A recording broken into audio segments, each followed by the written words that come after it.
En pacientes con insuficiencia cardíaca de función reducida y bloqueo de rama izquierda con QRS mayor de 130 milisegundos, la terapia de resincronización cardíaca mediante estimulación biventricular es la indicación recomendada. A pesar de ello, la estimulación fisiológica podría desbancar esta estrategia en muchos casos.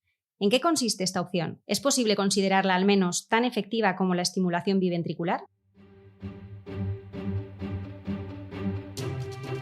Cardio Podcast. Novedades científicas y actualidad clínica de la mano de expertos de la especialidad.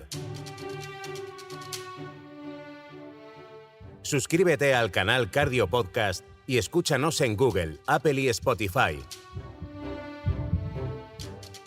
Bienvenidos a un nuevo episodio Cardio Podcast, la producción de la Sociedad Española de Cardiología coordinada por su grupo de jóvenes cardiólogos. Soy Alicia Ituarte, José Luis Vázquez controlando la realización y como moderador saludamos a Gonzalo Alonso Salinas, cardiólogo en el Hospital Universitario de Navarra en Pamplona. Muy buenas, doctor. Hola Alicia, hola a todos los oyentes de Cardio Podcast. Gonzalo, en este episodio propones una revisión de la estimulación cardíaca como tratamiento de la insuficiencia cardíaca. Este tema es el que todos los cardiólogos clínicos con interés en insuficiencia cardíaca, entre los que me incluyo, querrían debatir con expertos en estimulación. Así que aprovechamos el Congreso del Ritmo para hablar con ellos y preguntarle la serie de dudas que nos surgen siempre. ¿Por qué surge ahora la estimulación fisiológica? ¿Qué problemas puede acarrear? ¿Qué beneficios extra puede tener? ¿Tenemos evidencia real de su beneficio en comparación con la terapia clásica? Para desarrollar estos temas hemos invitado a 3 expertos en estimulación cardíaca que van a ejercer de oráculo y contestar, seguro que de forma muy acertada, a todas las preguntas que se plantean al respecto.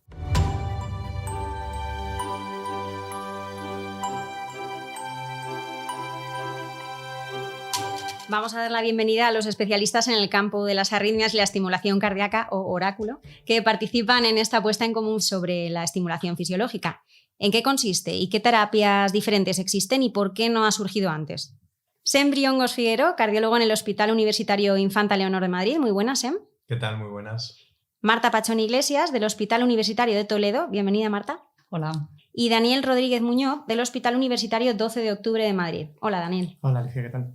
Bueno, voy a empezar sin más dilación, voy a empezar por lo más básico, por si alguien se acaba de poner el podcast y no sabe o no entiende lo que es la estimulación fisiológica. ¿Podéis explicar en qué consiste? Por ejemplo, Sem, ¿puedes explicar su diferencia con la clásica estimulación biventricular? Bueno, pues a ver, hasta ahora para pacientes con insuficiencia cardíaca y un trastorno de la conducción, generalmente tipo bloqueo de rama izquierda con un QRS ancho, la manera que teníamos de corregir ese defecto y de generar una mejoría en la función ventricular era mediante el implante de 2 cables, uno en el ventrículo derecho y otro en el ventrículo izquierdo, que lo que generaban era un estímulo miocárdico biventricular, que ambos por separado pueden ser muy malos para el paciente, pero juntos y fusionados generaban una sincronía y una mejora de la fracción de eyección. La estimulación fisiológica intenta corregir lo mismo, es decir, el objetivo es el mismo, es generar un latido sincrónico que mejore la fracción de eyección del paciente, pero no desde el miocardio, sino desde el propio sistema eléctrico. Es decir, si esto está producido porque el paciente tiene un problema eléctrico, vamos a ir a ese cable que está generando el problema eléctrico y lo vamos a corregir. Es básicamente el funcionamiento que tiene esta nueva técnica. Sí, pero a veces se habla de rama izquierda, de estimulación de rama izquierda, otros de estimulación del GIS, estimulación gisiana. Dani, ¿qué variantes hay de estimulación fisiológica y por qué no vamos todos a una acá? ¿Por qué cada uno habla de una? Sí, es muy buena pregunta, Gonzalo. Lo primero que surgió en la estimulación fisiológica es la estimulación gisiana y surgió hace más de 20 años. Inicialmente con unas técnicas muy rudimentarias que, por tanto, pues eran implantes muy complejos. Era una técnica poco extensible a otros laboratorios, a otros operadores y con unos resultados clínicos pues, en algunos casos muy buenos, pero en otros más modestos, ¿no? La estimulación de rama izquierda ha surgido posteriormente y se propone como una alternativa que desde el punto de vista eléctrico, de sincronía eléctrica, es aproximadamente igual al GIS. No hay diferencias importantes en cuanto a tensura del QRS, en cuanto a sincronía medida por eco, etcétera, etcétera, pero con algunos aspectos que parecen más favorables. Por ejemplo, pues el umbral de estimulación, sobre todo a largo plazo, que es la energía necesaria que tiene que suministrar el marcapasos para conseguir una respuesta eléctrica del corazón. En el caso de la rama izquierda, por las características del tejido, pues suele ser un umbral más bajo. Eso quiere decir que el consumo de batería a largo plazo pues será menor, por tanto la necesidad de reintervenciones para recambios pues será menor, ¿no? Hay equipos que empezaron con la estimulación gisiana y se mantienen muy fieles a la estimulación gisiana porque les va muy bien y es cierto que tienen muy buenos resultados. Hay equipos que se han incorporado, o nos hemos incorporado más tarde a la estimulación fisiológica, inicialmente con estimulación gisiana, pero muy pronto con estimulación de rama izquierda, con buenos resultados, quizá mejores en este último aspecto que mencionaba, y que nos consideramos ahora la rama izquierda como primera opción. No sé si es el caso también de Sí. Semi y de Marta, ¿no? Efectivamente, nosotros nos hemos incorporado relativamente tarde a la estimulación fisiológica y ya pues, nos hemos incorporado directamente a la estimulación de la rama izquierda, ¿no? A nosotros nos pasa un poco lo mismo que comentas, Dani. Nosotros sí que empezamos hace ya unos 5 años con la estimulación fisiológica, cuando solo existía, o prácticamente la rama izquierda estaba en pañales, pues nos incorporamos a la estimulación gisiana.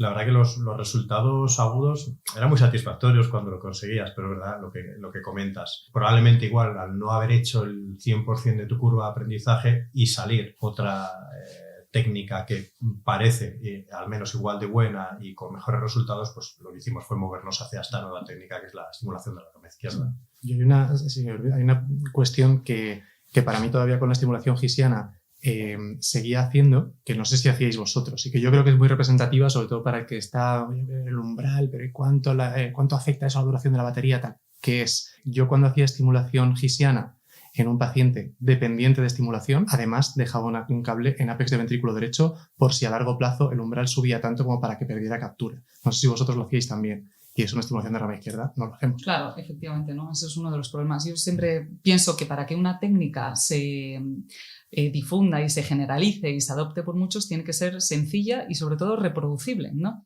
Es cierto, como has comentado, que los grupos que empezaron al inicio tienen una grandísima experiencia y sus resultados son pues, increíbles, pero no se ha podido reproducir esos buenos resultados cuando ya ha salido al mundo real en manos de nuevos operadores y se ha generalizado, ¿no? Entonces, de ahí el triunfo pues, de la estimulación de la zona rama izquierda, que sí es más reproducible, ¿no? Sí, pues, solo por terminar con lo que has comentado, es verdad que eso es importante, es decir, habría que poner un cable de backup en el APES en estos pacientes. De hecho, pues yo recuerdo un caso en el que no lo hicimos y al mes vino con el cable dislocado, o sea que eso sí que es importante. Pues me habéis contestado a la siguiente pregunta que iba a hacer, que es ¿por qué lo hacemos ahora? Pero sí que me parece interesante preguntaros, ¿por qué ahora lo hace más gente? Porque ya me habéis dicho que se hacía de antes, que me habéis hablado un poco de la evolución, me parece muy interesante la evolución de estimulación gisiana rama izquierda, pero ¿por qué ahora lo hace todo el mundo? Yo creo que hay varios factores que influyen en que se haya tardado tantos años, ¿no? El primero de ellos es que clásicamente no se le daba importancia al lugar de estimulación.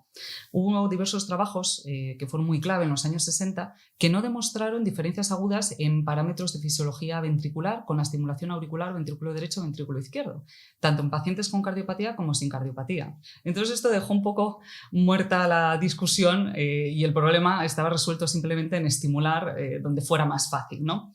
Obviamente, pues con los años nos hemos dado cuenta de que las cosas no son así y del efecto deleterio de la estimulación del ápex de ventrículo derecho que todos conocemos, ¿no? Luego se pasó una época en la que se tuvo la esperanza que quizá esos efectos deleterios solo era con el ápex y hubo varios estudios viendo a ver si estimulando desde el tracto de salida de ventrículo derecho pues era mejor, pero no hubo datos contundentes ni reproducibles en endpoints clínicos, ¿no? Y ya lo siguiente pues fue lo que hemos comentado, la estimulación gisiana, que no llegó a triunfar por las dificultades, ¿no? Por esos, el porcentaje de éxito pues estaba entre el 33 y el 77% según las series, esos umbrales agudos. Efectivamente, eso sí. Y bueno, ahora ya que tenemos una técnica más reproducible y más sencilla es cuando ha venido la revolución.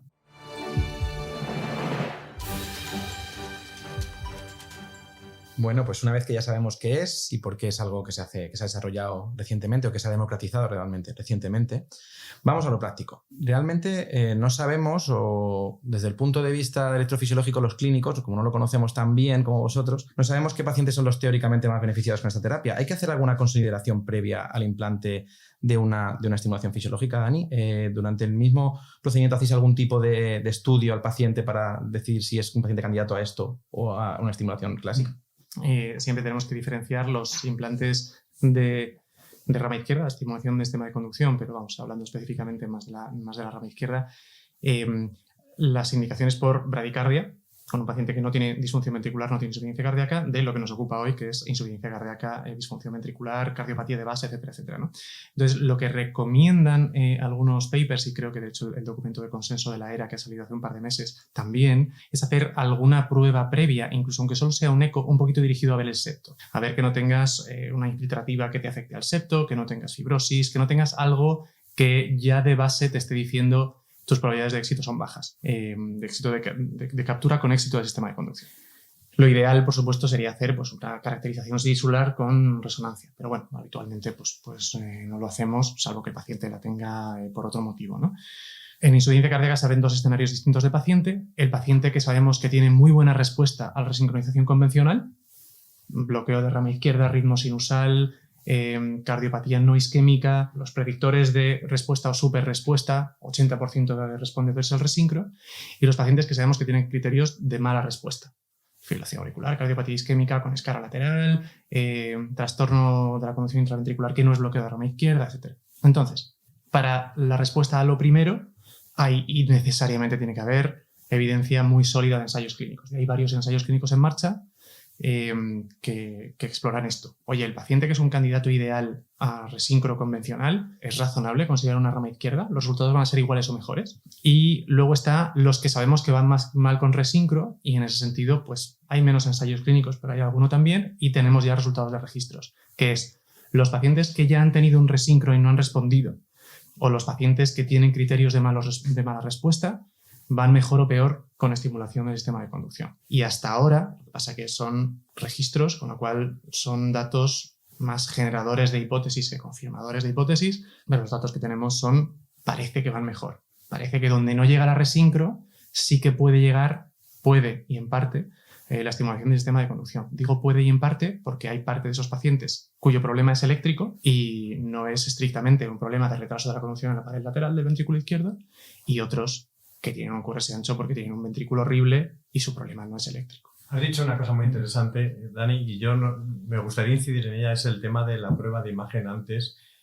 Todos sabemos que hacer una resonancia cardíaca en un escenario ideal se la pediríamos a todos los pacientes, pero no tenemos que dejar de luchar por ello. Me refiero, es decir, si podemos intentarlo, yo creo que todo paciente que vaya a DAI y a resincronizador debería tener una resonancia cardíaca hecha. Sí. Que luego no es posible que el hospital te pone pegas, lista espera, etcétera, etcétera, pero deberíamos, porque durante el implante igual sí que puedes anticipar cuánto te va a costar una técnica y cuándo la otra, o por lo menos cuándo intentar cambiar de una a la otra dentro del procedimiento, sí. Cuánto empeñar. Y creo que eso sí que sería importante, deberíamos intentar todos ir a una... Sí, eso hablábamos antes, ¿no? Incluso selección de electrodo, qué tipo de electrodo voy a usar en función de si tiene fibrosis, tiene un septo más grueso. Claro. Efectivamente, incluso para ver si tenemos escaras a nivel ya no solo el grosor, sino la presencia de escaras que nos van a predecir que no vamos a tener éxito, ¿no? Exactamente. ¿Dónde están las escaras? ¿Está en el septo o está en la pared lateral? Pues por ahí va la siguiente pregunta. Era para preguntar la dificultad del implante. Es decir, me habláis de la técnica de imagen, que probablemente ayude, como bien decís. Y si lo comparamos con la estimulación, con la resincronización clásica, es muy diferente la técnica de implante, es muy complicada comparado con la otra. Bueno, para resumir un poquito cómo es de forma así muy general los pasos que hay en el implante, pues efectivamente, como hemos comentado, es interesante tener una prueba de imagen que nos ayuda a conocer la estructura del corazón previa, y luego pues son de forma muy resumida 5 pasos, ¿no? El primero es tener acceso venoso y localizar la región de la rama izquierda, que para ello pues sabemos que el área objetivo está 10-15 milímetros por debajo del GIS. Es una proyección oblicua derecha. Entonces, cuando estimulamos en esa zona, lo que vamos a ver típicamente en el electro es esa típica W en V1, un QRS positivo en 2 y un QRS bifásico en 3, ¿no? Posteriormente, una vez que hemos localizado la zona, hay que fijar el cable. Para eso nos vamos a ayudar de una vaina para estar bien posicionados, bien perpendiculares al septo. Una vaina que localizaremos, que posicionaremos en esa zona, y posteriormente pues vamos a ir progresando el electrodo, penetrando el septo en busca de la captura de la rama izquierda. Y para confirmar la captura de la onda izquierda, bueno, pues lo que vamos a ver es, según vamos penetrando el septo, esa típica W en V1 se va a ir transformando en una R' y la impedancia va a ir aumentando. Si nos pasáramos demasiado y perforásemos, que eso alguna vez pasa, pues veríamos una caída brusca de la impedancia. Bueno, pues luego confirmar que tenemos captura de rama izquierda, ¿no? No me voy a detener en los detalles, pero el parámetro fundamental es el tiempo de activación ventrículo izquierdo, que lo medimos desde el tiempo de espícula hasta el pico de V5, V6, que se recomienda que sea por debajo de 80 milisegundos. Son esos pasos que realmente son bastante sencillos. En cuanto a si es más complicado que la ETRC, yo personalmente, no sé si mis compañeros están de acuerdo, creo que la curva de aprendizaje de la resincronización es más larga que la curva de aprendizaje de la rama izquierda. Esa es mi impresión. Sí, yo creo que sí. Sí, también es cierto que luego en el material la resincronización lleva tantos años que cuando uno no tiene éxito o el implante es dificultoso, tenemos muchos recursos, muchas herramientas, ¿no? Pues cuando salieron los cables tetrapolares, eso nos simplificó mucho la vida, tenemos subselectores, tenemos distintos electrodos que nos pueden ayudar, es decir, ha habido un mayor desarrollo tecnológico que nos ayuda, ¿no? Pero mi sensación es que la curva de la rama es más corta. Sí, estoy de acuerdo. Hay una cosa, es que me ha venido a la cabeza porque alguna vez comentando esto, pues eso, con compañeros de cardiología clínica y insuficiencia cardíaca, y que siempre da la sensación de que lo comentamos los que hacemos el procedimiento como algo casi anecdótico, ¿no? Que es, no, cuando perforamos y entramos en el ventrículo izquierdo es como, ¿cómo? Un momento, ¿cómo que perforamos y ya está, ¿no? Entonces, bueno, eso voy a explicar un poco.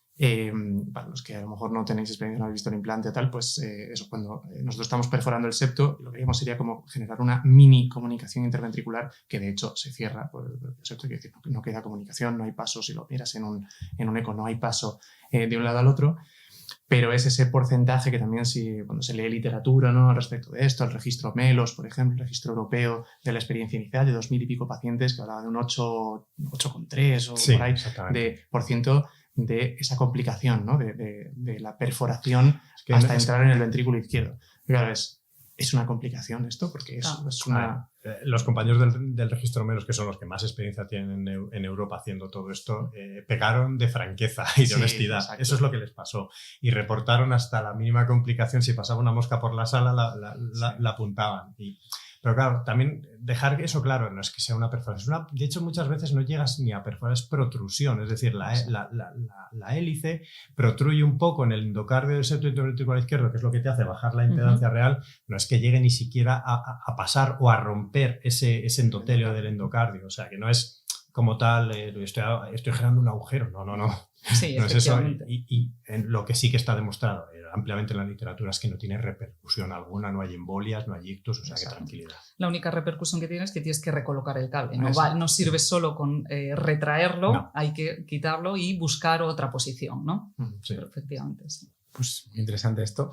Y luego una diferencia que a mí, yo por ejemplo, ya sabéis que hago insuficiencia cardíaca y nos gustaba mucho trastear el resincro, por decirlo de alguna forma, ir cambiando el intervalo de estimulación de derecha a izquierda, intentar buscar el QRS más estrecho e intentando mejorar la sincronización, sobre todo en algunos pacientes, ¿no? ¿Hay que hacer algo en el seguimiento de nuestros pacientes? Es decir, una vez has puesto un cable, aquí yo imagino que no habrá que hacer gran cosa, ¿no? A ver, esto es algo que estamos aprendiendo y que probablemente en breve aparezcan más datos que nos ayudan a saber cuál es la mejor manera de optimizar esta técnica de estimulación. Desde el punto de vista eléctrico, el seguimiento de estos dispositivos no dista mucho del de un marcapasos normal y corriente. De hecho, probablemente el seguimiento, lo que es eléctrico, cuando hablamos de rama izquierda, lógicamente, no cuando hablamos de estimulación del GIS, que eso es otra cosa. Cuando hablamos de estimulación de rama izquierda, el seguimiento, es probablemente más sencillo que el seguimiento de un resincronizador convencional. Ahora ya, cuando tú quieres producirle al paciente la mejor sincronía, a ver, como ha explicado Marta, cuando tú haces estimulación de rama izquierda, lo que haces es activar el ventrículo izquierdo desde un punto de vista, generas una sincronía intraventricular perfecta a costa de tener un mínimo retardo en la activación del ventrículo derecho, que se manifiesta en el electro con que en V1 aparece una R', una pequeña onda que te dice que el ventrículo derecho es verdad que no se está activando a la vez que el ventrículo izquierdo, como ocurre en la resincronización clásica. Hay un pequeño retardo. Y esto es una eterna duda, y hay muchos debates alrededor de ello, y esa mínima asincronía interventricular que se está generando, ¿qué repercusión tiene? ¿Va a ser muy grave, muy poco grave? Probablemente ahora mismo no sé si yo creo que no tenemos los datos para dar la respuesta a ello. Es verdad que la podemos, en este tipo de pacientes, eso lo podemos solventar. porque como son pacientes que tienen ritmo propio, que no es que estén bloqueados y no tienen ritmo propio, tú puedes ajustar el intervalo auriculoventricular para que el estímulo producido fisiológicamente desde el cable de la rama izquierda se fusione con la activación propia del paciente por la rama derecha, que generalmente suele estar sana. Y eso hace desaparecer, entre comillas, ese retardo en la activación del ventrículo derecho, si lo que quieres es ya dejarle el QRS muy bonito. Pero insisto, hay algún dato inicial recientemente publicado incluso por los compañeros del Clinic que hablan de que puede generar una mejor sincronía intraventricular, pero claro, también esto tenemos que demostrar en points clínicos, que yo creo que es de lo que estamos hablando y de lo que todo el mundo quiere, que el paciente ingrese menos y no se muera. Y una pregunta que voy a lanzar a los tres, a ver si alguien me puede contestar. Ya es algo que nos surge también a los clínicos. No quiero hablar de cifras, pero si lo sabéis, es mucho más cara, tanto el implante como el seguimiento, como los dispositivos, que la resincronización. No. Bueno, los materiales que tenemos, a priori en un resincro convencional en un paciente en ritmo sinusal, tú vas a meter 3 cables y vas a utilizar una vaina y un subselector. En muchos casos, un subselector, ¿no?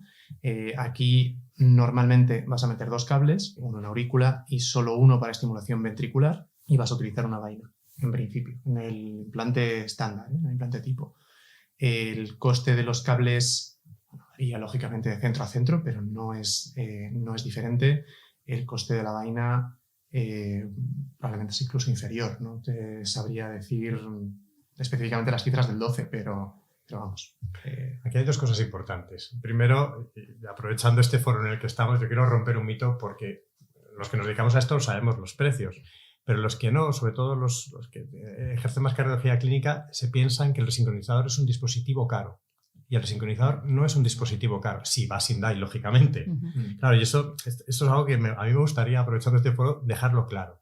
Y de hecho, cuando hacemos resincronización con estimulación de rama izquierda, usamos un generador de marcapasos bicameral, que es significativamente más barato que el generador de marcapasos resincronizador, con lo cual, en global, probablemente el precio es igual o menor. Efectivamente, el precio es menor en principio, ¿no? Sí. Uh-huh.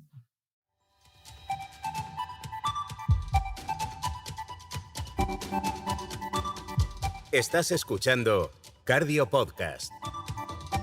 Vamos a seguir desgranando las diferencias entre la estimulación fisiológica y la terapia de resincronización cardíaca con Sembri Hongos, Marta Pachón y Daniel Rodríguez Muñoz. Nos centramos ahora en el campo de la insuficiencia cardíaca, ¿no, Gonzalo? Sí, la verdad es que nos hemos centrado en este campo casi desde el primer bloque, pero ahora nos vamos a centrar de él de lleno, empezamos con un estudio que se publicó, un ensayo clínico muy pequeño que se publicó en el JACC hace poco, de 40 pacientes, 20 fueron a resincronización clásica, 20 fueron a estimulación de rama izquierda, el seguimiento fue muy corto, fueron 6 meses, pero sí que se vio una clara mejoría en la fracción de eyección, en los pacientes con estimulación de rama izquierda, incluso un descenso del NT-proBNP. Yo creo que no era suficiente potencia para ver endpoint clínicos, como así se vio, pero parece que la evidencia pues, está apoyando la estimulación fisiológica.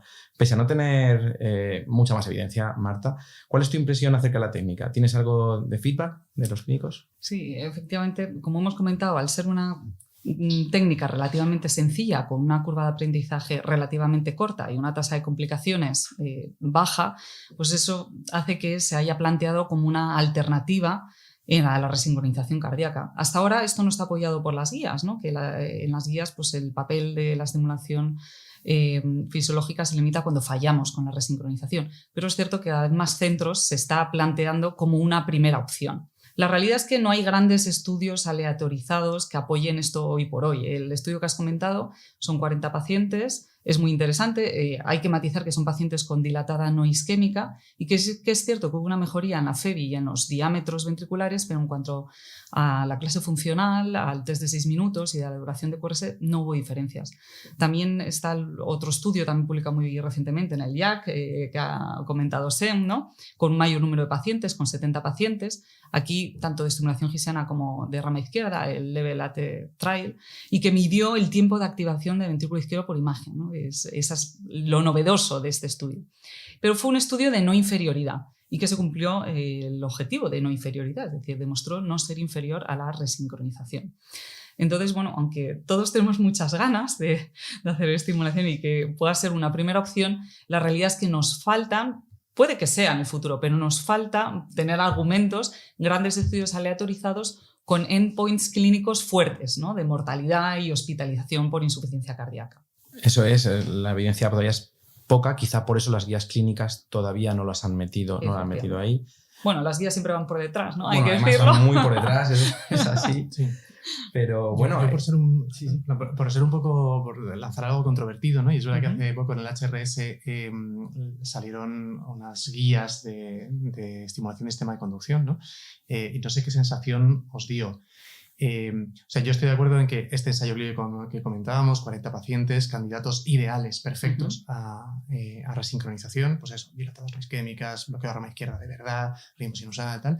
Yo creo que no nos sirvió para establecer una igualdad entre una técnica y la otra, son muy pocos pacientes, un seguimiento muy corto, nos sirvió probablemente como base para otros ensayos clínicos, para decir, oye, es razonable plantear diseño de ensayos clínicos importantes, grandes, con seguimiento prolongado, con esta estrategia de comparación. Pero estos otros pacientes que no van bien con resincro, no tenemos ensayos clínicos, pero tenemos registros y datos de registros multicéntricos, prospectivos, con cientos de pacientes. Y yo esperaba, sinceramente, que las guías americanas sí que darían un papel un poco más preponderante a la estimulación del sistema de conducción en estos pacientes. De, oye, sabemos que la probabilidad de respuesta resíncrona en este paciente es del 20, 25, 30%. Sabemos, con estudios que no son ensayos clínicos aleatorizados, pero que hay datos que soportan que estos pacientes van mejor con estimulación del sistema de conducción, o directamente pacientes que ya han tenido un resincro y el resincro ha fracasado en el objetivo que le pedíamos, que no haya una indicación más fuerte para la estimulación del sistema de conducción en estos pacientes, a mí me pareció un poco decepcionante. A ver, yo creo que han sido honestos en el fondo. Es decir, cuando tú quieres que una técnica tenga un grado de evidencia fuerte en las guías, pues por desgracia te tienes que apoyar en ensayos clínicos, y a día de hoy no los hay. Tenemos un montón, y recientemente ha salido un retrospectivo que compara 1.000 pacientes, casi 1.000 pacientes, resincronización clásica con estimulación de rama izquierda en concreto, con resultados muy favorables a favor de la rama izquierda. Son 1.000 contra 1.000 o casi 1.000 contra 1.000 pacientes, pero bueno, es verdad que no deja de ser un estudio, un registro. Que eso tenga en las guías un impacto en una indicación tipo 1A, 1B o a un nivel de evidencia como la resincronización, yo lo entiendo, a pesar de que me encanta esta técnica. Yo soy un absoluto fan de esta técnica y soy el primero que me encantaría verlas ahí arriba en las guías, en los algoritmos de las guías.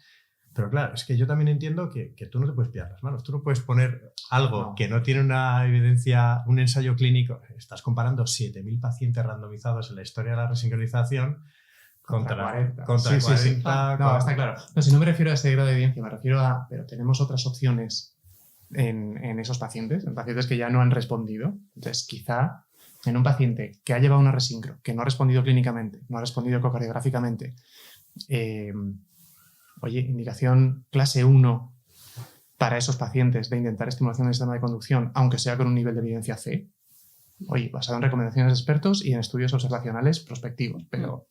Bueno, yo creo que son conservadores y se ciñen a las normas, ¿no? La indicación 1 es cuando tal, ¿no? Y siguen el guión. Si no tienes estudios aleatorizados no puedes darla, porque si no ya podrías... Abres la mano, ¿no? Entonces ya pues entrarían otras cosas. Entonces, bueno, el papel... nadie nos obliga a seguir tampoco al pie de la letra. Exactamente, las guías, ¿no? El sentimiento que todos tenemos es el que tú has expresado. Efectivamente. Es decir, esos pacientes hasta ahora no les podíamos ofrecer nada más, pero ahora sí. Ahora sí, y se lo ofrecemos, claro. Independientemente que las guías den una indicación o no. Las guías son guías y... Sí, bueno, sí, pero a eso me refiero. Pero sí, lo entiendo perfectamente. Sí. Bueno, desde... Eso sin duda, de siempre. Sí. Si pero bueno, es su papel, ¿no? Sí, hombre. Y si queremos intentar adivinar, Sem, ¿tú piensas que en 10 o 15 años habrá gente que sea para resincronización clásica? Solamente para resincronización clásica. De primeras, así, sí. Sin más. Así, sin más. Hombre, alguna habrá, digo yo, pero... Sí. A ver, yo es que básicamente creo que ahora mismo lo que no podemos pensar es que son técnicas que tengan que competir. No son técnicas que tienen que competir. Ahora mismo tenemos un arsenal terapéutico para ofrecer a pacientes con insuficiencia cardíaca que antes no teníamos, y lo que tenemos que hacer es ofrecerles la mejor terapia al mejor paciente. Y ahí está la dificultad de esto, en saber elegir qué paciente se va a beneficiar más de una estimulación biventricular clásica de toda la vida y una estimulación fisiológica. Y esto es, para mí, es lo que me parece el verdadero reto y de hecho muchas veces lo más bonito de esto. Es decir, ¿Cómo voy a conseguir la mejoría, el mejor pronóstico, la mayor mejoría para mi paciente? ¿Habrá pacientes candidatos a resincronización clásica en 10-15 años? Pues yo creo que sí, seguro que sí. Además, refiero que todos tenemos muchas ganas, tenemos mucho entusiasmo, pero las herramientas tienen que mejorar, porque precisamente en estos pacientes es donde las tasas de eficacia y de conseguir capturar el sistema de conducción son menores. ¿Por qué? Porque las herramientas que tenemos ahora son buenas, pero son muy mejorables. Si estas herramientas las conseguimos mejorar, sobre todo para estos pacientes cuyas anatomías son las más dificultosas, pues bueno, igual esto que te estoy diciendo ahora cambia de opinión en un futuro próximo, pero bueno, son muchos factores los que se tienen que poner. Yo estoy totalmente de acuerdo contigo. Yo creo que ambas técnicas van a tener un papel y desde luego no son excluyentes, ¿no? El futuro pasa por entender e identificar en cada caso cuál es el mecanismo de la desincronía, ¿no? De la activación miocárdica y en base a eso, pues seleccionar la modalidad más apropiada. Y efectivamente, en cuanto al material que tenemos, es que hoy por hoy estamos utilizando material que en principio no está diseñado específicamente para la estimulación del sistema de conducción, ¿no? Las vainas que usamos, las más populares, pues salieron en el 2010 pues para estimular en distintos sitios del corazón, pero no específicamente la rama, igual que el electrodo, uno de los más utilizados, que no tiene luz interna, en principio estaba enfocado para la población pediátrica, porque al no tener luz era mucho más resistente y se extraía mejor. O sea que todavía nos falta material, bueno, pues un esfuerzo por hacer material dedicado y un esfuerzo de inversión, ¿no? Estaba guardado en un armario, básicamente. Sí, ese cable estaba guardado en un armario. Alguien demostró que éramos capaces de conseguir la captura del sistema de conducción y lo hemos sacado todos, lo hemos empezado a utilizar de manera masiva. Pues nada, y para terminar, una pregunta muy corta. Bueno, ya hemos hablado de insuficiencia cardíaca, pero hay pacientes en los cuales se decide ablacionar el nodo auriculoventricular, se decide cortar el sistema de la conducción fisiológico por mal control de la fibrilación auricular y otras, bueno, sobre todo por mal control de la fibrilación auricular realmente. Dani, ¿crees que aquí es donde realmente esta técnica debería de sustituir a la estimulación convencional? ¿O piensas que no en todos los casos, no siempre, no se puede generalizar? Sí, pues mira, hace un rato en una mesa sobre este tema teníamos esta misma discusión, ¿no? Sabemos que la estimulación ventricular derecha en APEX de ventrículo derecho y en otras localizaciones del ventrículo derecho es deletérea, tiene efectos negativos. No sabemos identificar a los pacientes para los que teoría de que esto es un segundo hit, o sea, sobre un problema de base que puede no haberse expresado clínicamente. Resulta que ahora hacemos una estimulación que puede ser deletérea y es lo que le faltaba a ese ventrículo para fallar. Es un porcentaje significativo, según la serie 25 o 30% de los pacientes. Y sabemos, desde el estudio Block-HF de la Resincro de hace tiempo, de oye, pacientes que ya tienen una FEBI justita y que van a tener porcentajes de estimulación que asumimos que van a ser superiores al 40%, hay que ponerles un Resincro en vez de una estimulación ventricular derecha convencional. Ese 40%, lo mismo, es un dato de un registro reciente, pero es todavía más exigente. Un registro reciente que compara estimulación en APEX de ventrículo derecho con estimulación de rama izquierda, bueno, de rama izquierda y de GIS en ese estudio, lo que nos muestra es que pacientes con un porcentaje de estimulación por encima del 20% tienen beneficio o podrían tener beneficio en términos de hospitalización por insuficiencia cardíaca y mortalidad con estimulación del sistema de conducción frente a APEX de VD, ¿no? Entonces, estimulo a todos mis pacientes en el sistema de conducción, aunque no tengan insuficiencia cardíaca, para anticiparme a ese porcentaje que la van a tener si les estimulo con algo que es deletéreo o potencialmente deletéreo. Pues yo creo que la respuesta ideal es que sí. Y luego hay consideraciones. Fragilidad, edad muy avanzada, este paciente realmente va a tener tiempo para desarrollar un tal. Bueno, esas son otras consideraciones y hay que individualizar mucho, lógicamente, ¿no? Cuando hacemos ablación del nodo, estamos haciendo una apuesta casi segura a un 100% de estimulación, con lo cual estamos bien dentro de ese rango de si este paciente tiene un miocardio vulnerable por el motivo que sea, la estimulación del 100% de latidos en ventrículo derecho le va a generar insuficiencia cardíaca. ¿Debo, por tanto, en un paciente que va a ablación de nodo estimular el sistema de conducción? Desde mi punto de vista, sí. Aquí surge una cosa también que es, ojo, vamos a implantar un cable en el sistema de conducción muy cerca de donde vas a quemar. ¿Es eso seguro? La respuesta es que sí, hay evidencia suficiente. En algún caso de estimulación gisiana parece que aumentan los umbrales, puede ser. Bueno, en estimulación de rama izquierda, cero incidencias en ese sentido, lo cual es segura. Y la cuestión está en cuándo recurro yo entonces a la ablación del nodo. Porque antes no me gustaba recurrir a la ablación del nodo porque sabía que lo que le iba a ofrecer al paciente no era muy bueno. Era una estimulación potencialmente deletérea. Si ahora lo que le ofrezco parece que es bastante bueno y no es deletéreo, ¿debería recurrir antes a la ablación del nodo? Es una pregunta que ya sabes que estamos explorando en un ensayo clínico, que creo que participamos todos los que estamos en esta mesa, ¿no? Todos estamos en ello. O sea que yo creo que espero que tengamos datos interesantes en poco tiempo. Muchísimas gracias, Sem, Marta y Daniel, por estos minutos en Cardio Podcast. Ha sido súper interesante. Muchas gracias. Muchas gracias a por la vosotros. invitación. Un placer.